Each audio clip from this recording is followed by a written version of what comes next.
Primero el reino, de Yosanán Alves, capítulo 9. Úsame, Señor. Sean la vida y el carácter un enérgico argumento en favor del cristianismo. Entonces, los demás se verán obligados a reconocer que uno ha estado con Jesús y ha aprendido de él. Ellen White. Testimonio no es sinónimo de autobiografía. Cuando realmente estamos testificando, no estamos hablando de nosotros mismos, sino de Cristo. John Stott. En una iglesia, un hombre llamado Carlos fue bautizado. Su decisión no había sido la más sencilla ni la más fácil de tomar. Ya era un hombre experimentado y toda su vida adulta había estado sumida en todo tipo de adicciones imaginables. Un día, su vecino decidió ofrecerle estudios bíblicos con la esperanza de que el poder del Evangelio lo liberara de esa vida de adicciones y autodestrucción. ¿Cuánto poder está disponible en el Evangelio? El apóstol Pablo declara al comienzo de la carta a los Romanos: porque no me avergüenzo del Evangelio, pues es el poder de Dios para la salvación de todo el que cree. El término usado por Pablo para poder es la palabra griega dynamis. Esta es la expresión que da origen a la palabra dinamita en nuestro idioma. El Evangelio es como la dinamita de Dios para salvarnos.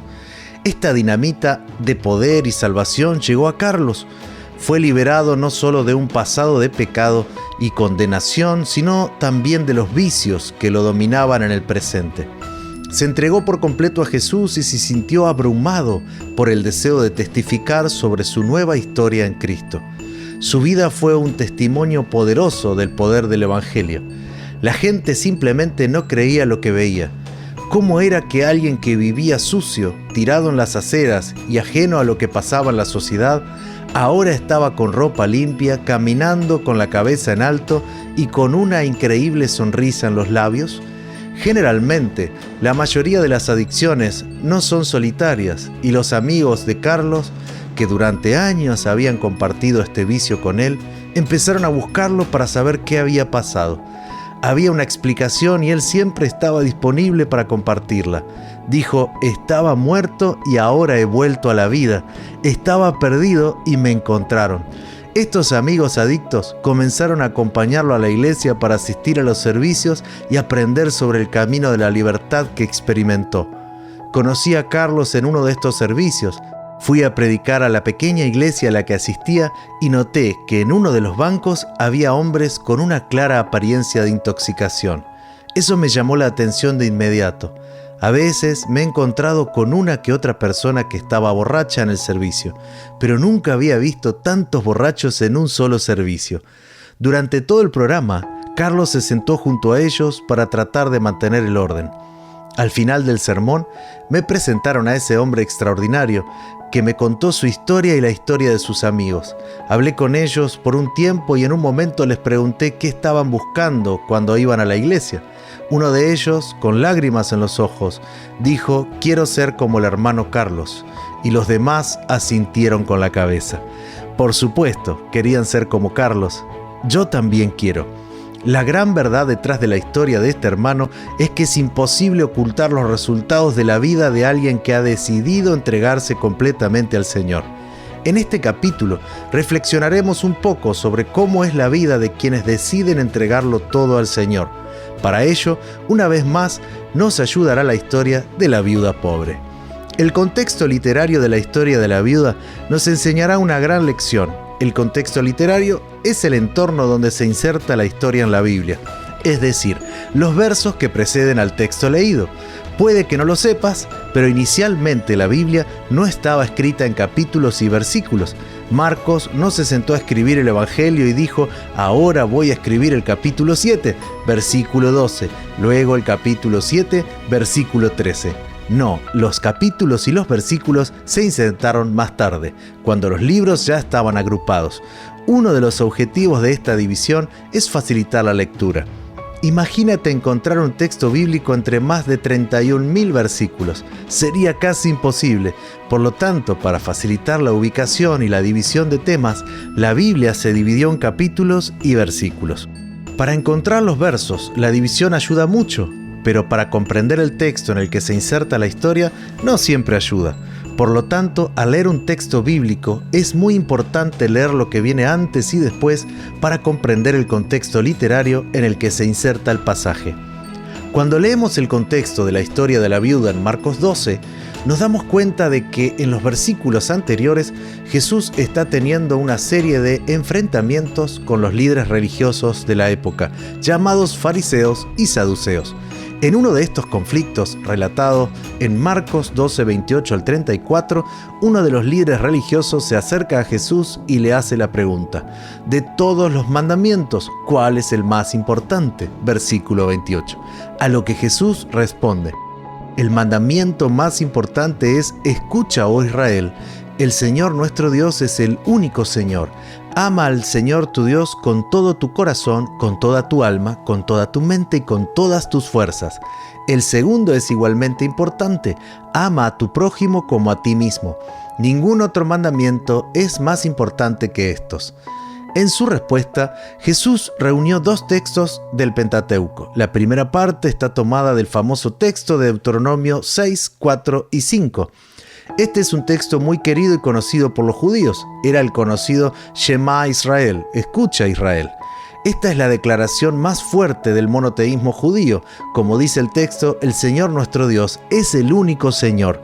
Todo judío devoto debía recitar estos versículos 2 veces al día, afirmando la unicidad de Dios ante la infinidad de dioses y el amor que se le debe. Además, estaba la mezuzá, que era un trozo de pergamino colocado en una caja de metal o madera y fijado a la parte superior de los postes de las puertas de las casas judías. En ese rollo estaba la inscripción de la Shema, en su forma más extendida, con los textos de Deuteronomio 6, 4 al 9 y 11, 13 al 21. Luego, el texto presenta el requisito divino de la entrega completa.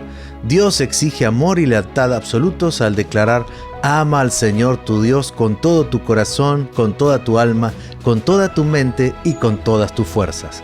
El corazón, el alma y la mente y las fuerzas deben cooperar en el amor a Dios. En la cultura judía, el corazón representa el centro de la existencia del ser humano, de donde provienen sus pensamientos, sus palabras y sus acciones.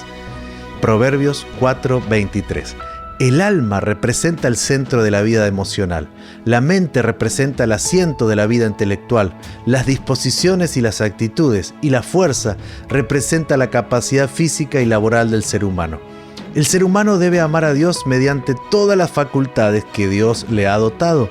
Sin embargo, además del mandato de utilizar todas estas capacidades al máximo, la repetición cuádruple todos, toda, toda y todas nos enseña una lección valiosa.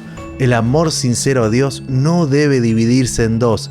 El amor que Dios nos ofreció fue completo, grande y abarcante. Él ama al mundo entero y al dar a su Hijo ofrece su totalidad. La entrega que Él espera de nosotros debe ser completa. Ten en cuenta que el escriba solo había pedido un mandamiento, pero Jesús presenta dos, y el segundo es: ama a tu prójimo como a ti mismo.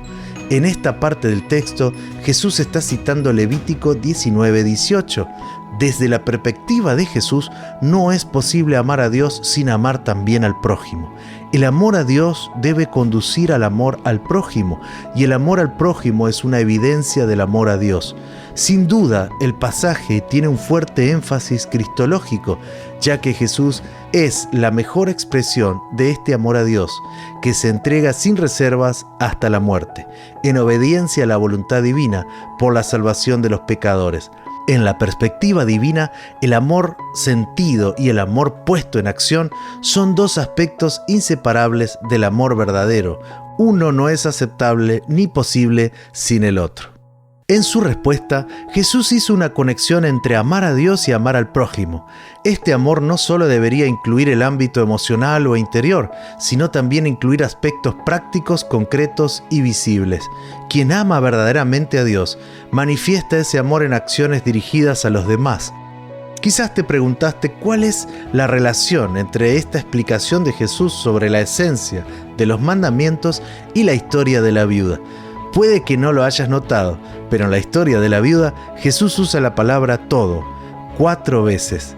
Nota los versículos 43 y 44 del capítulo 12 de Marcos. Y llamando Jesús a sus discípulos, le dijo: en verdad les digo que esta viuda pobre echó más que todos los contribuyentes al tesoro, porque todos ellos echaron de lo que les sobra, pero ella de su pobreza echó todo lo que poseía, todo lo que tenía para vivir.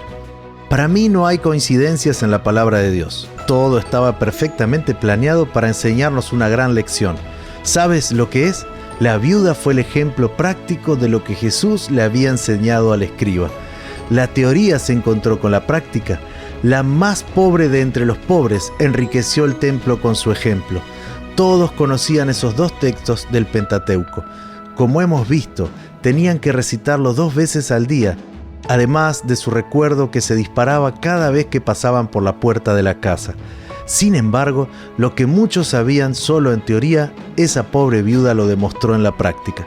Los ricos incluso estaban donando grandes sumas de dinero ese día, pero no era una expresión de los 4 todos de la ley: todo corazón, toda alma, todo entendimiento y toda fuerza. Lo mucho que ellos ofrendaban era sacado de lo que les sobraba. Lo poco que ofrendó la viuda era todo lo que poseía. Ellos simplemente recitaban la Shema Israel de memoria. Ella lo vivía en la práctica. Una vida que se entrega completamente a Dios es una poderosa fuerza de atracción hacia Cristo. Por eso, Pablo dijo tantas veces: les ruego que me imiten, en 1 Corintios 4:16, 11:1, Filipenses 3:17 y 1 Timoteo 1:6. Por eso la historia de mi amigo Carlos es tan atractiva y por eso el ejemplo de la viuda es tan actual. Necesitamos tomar una decisión. Pidamos al Señor que nuestra vida sea un testimonio vivo de entrega total. Dejemos que la gente vea en nosotros, no la teoría de la verdad, sino la verdad en la práctica. Escribe una oración corta haciendo esta petición a Dios con tus palabras.